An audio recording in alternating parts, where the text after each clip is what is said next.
Suburbia, land of the white picket fences, 2.5 kids, and a lawn you definitely didn't want but now feel morally obligated to mow. It was supposed to be the American dream, safe, quiet, full of promise, but somewhere along the way it started to feel kind of bleak.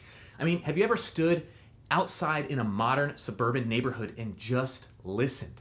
It's so quiet, it's almost eerie. Like a horror movie where the monster is existential despair. The suburbs were originally sold to us as the idyllic escape from a chaotic, dirty city. You'd get space, safety, and a garage big enough to store all of your unused hobbies. And for a while, it kinda worked, especially after World War II when the GI Bill made homeownership accessible to a big chunk of Americans, and suddenly moving out to the suburbs was the upgrade move. But fast forward to now, the promise feels more like a trap.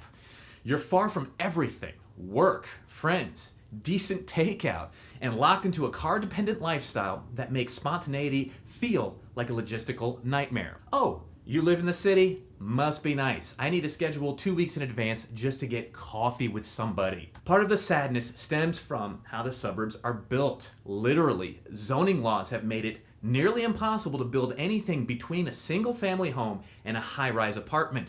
This is what's called the missing middle. Townhomes, duplexes, small walk-ups, anything that supports community without density overload. Instead, we get sprawling subdivisions with winding streets, cul-de-sacs, and houses that are close enough to wave at your neighbor through the blinds, but too far to casually bump into them on the sidewalk because, surprise, there usually aren't any sidewalks. And if there are, they lead to nowhere. A nice walk to reflect on the choices that led you here. Now, let's talk about cars for a second. The average suburbanite spends about an hour a day in their vehicle, often alone, often stuck in traffic on a highway that's been under construction since the Bush administration. No, that Bush. The car isn't just a mode of transportation, it's a metal box of emotional distance. It separates you from everyone and everything. No spontaneous interactions. No, oh hey, I saw you at the coffee shop. None of these conversations. Just podcasts, exhaust fumes, and the creeping suspicion that you're slowly losing touch with humanity. So, where is everybody? Suburbs are full of people, but strangely empty of life. You could live next to someone for 5 years and not know their name. Social interaction isn't built in, it has to be planned. You don't walk to the grocery store and run into your neighbor. You drive 15 minutes to Target and hope you remember your reusable bags. I forgot my bag. And let's not forget about the design of the homes themselves. Big front garages, minimal porches, and a backyard you maybe use twice a year. There's no invitation to linger outside. There's no third place like a neighborhood cafe or a park where people just gather.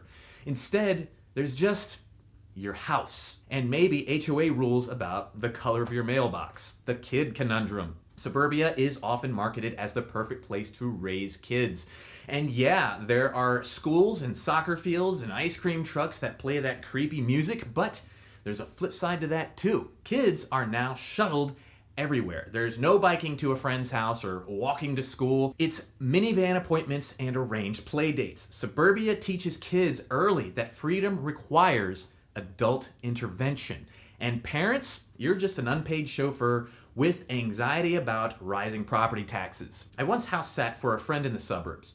Gorgeous place, big yard, quiet street, and I hated every second of it. The silence was suffocating. I'd go days without seeing another human face that wasn't on a screen, and I remember sitting on the front porch just to feel something, and not a single person walked by. But at one point I did see a neighbor off in the distance and just waved, just out of sheer desperation, and they looked at me like I was trying to sell them a timeshare. I didn't do that again. And here is where it gets serious. There are growing studies linking suburban design to mental health struggles. Increased depression, anxiety, and even obesity have all been connected to isolated, car-dependent living.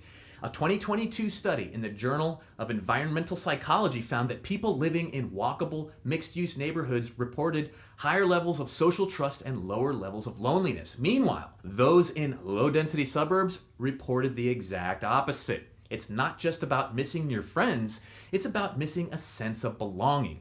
Suburbia 2.0. Is there hope? Not all suburbs are created equal. Some communities are trying to fix this. They're building more walkable streets, zoning for mixed-use spaces, creating local events, and believe it or not, encouraging front porch culture again.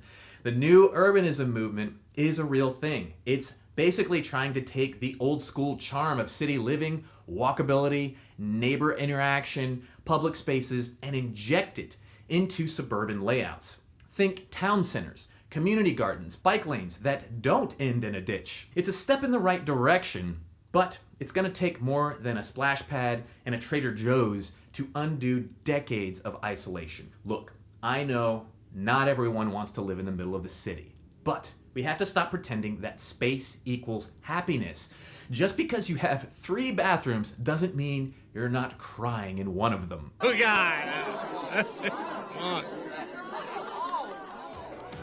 We're social creatures. We need to see people, hear people, bump into people, sometimes even the ones we don't like. That friction, it's just part of community.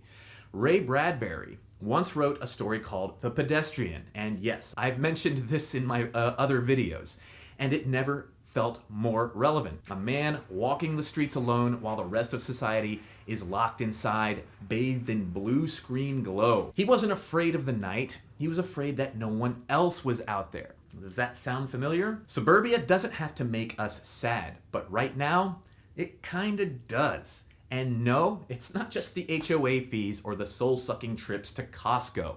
It's the distance, it's the disconnection, it's the quiet. But hey, if you're lucky, maybe your neighborhood has a Facebook group where people argue about fireworks and raccoons. I mean, that sort of counts as community, right?